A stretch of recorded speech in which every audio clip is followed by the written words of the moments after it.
അതെ, മഴക്കാറൊക്കെ ഉണ്ട്. പെയിന്റ് അടിച്ചത് ഇനി പോവൂ. ഇഷ്ടംപോലെ സമയം കിട്ടിയില്ലേ? ബസ്സേ ഇന്ന് അവർക്ക് എവിടേക്ക് ടൂർ പോവാണ്ട് ഇത്രേ ഓട്ടണ്ട്. അപ്പഴേക്ക് ഉണങ്ങിയാ മതിയായിരുന്നു. അടുത്ത ബസ്സിൽ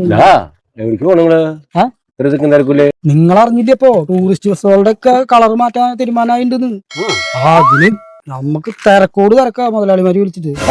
പണിയായില്ലേ? പണിക്കുതാടാ, പണിയില്ലാണ്ടിരിക്കണേ. ഞാൻ ബസ്സിന് വെള്ളം കയറും. നിങ്ങൾ എത്ര ബസ് പെയിന്റ് അടിച്ചിട്ടുണ്ടാവും? ഇന്ന് 10-20 ബസ് പെയിന്റ് അടിച്ചിട്ടുണ്ട് അല്ലേ? പിന്നെ ഗ്രൗണ്ടിലൊക്കെ എടുക്കണത്.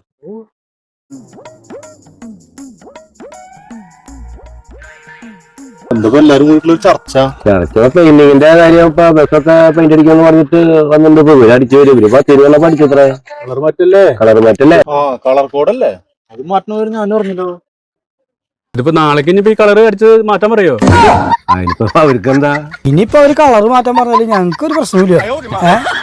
എനിക്ക് പണി ഉണ്ടായോ? അതെ, പച്ച വെള്ള മഞ്ഞ ഏത് വേണമെങ്കിൽ ഞങ്ങക്ക് അടിക്കാൻ തയ്യാറാ. ഞങ്ങക്ക് കൂലി കിട്ടിയ പോരെ. ബസ്സിനെ അടിക്കാൻ വേണ്ടിട്ടേ ഞങ്ങളുടെ ഗോഡൗണിൽ ഇഷ്ടം പോലെ പെയിന്റാ. കൂടുതൽ വെള്ളേ ഞങ്ങൾക്ക് ബസ് കളർ മാറ്റാൻ പറഞ്ഞിട്ട് മുതലാളിമാര് വിളിച്ച് തൊഴിലില്ല. നമുക്ക് ഇഷ്ടം പോലെ പണിയാണ്. നിൽക്കാൻ സമയമില്ല. ഞങ്ങൾ പോവാ. സജാട്ടോ, നാളെ കാലത്ത് അങ്ങോട്ട് പോരെ. അപ്പം ഒരു മിനി ബസ് പെയിന്റ് അടിക്കാൻ. നേരത്തെ പോരാട്ടോ. എന്നാ ശരി, പോട്ടെ.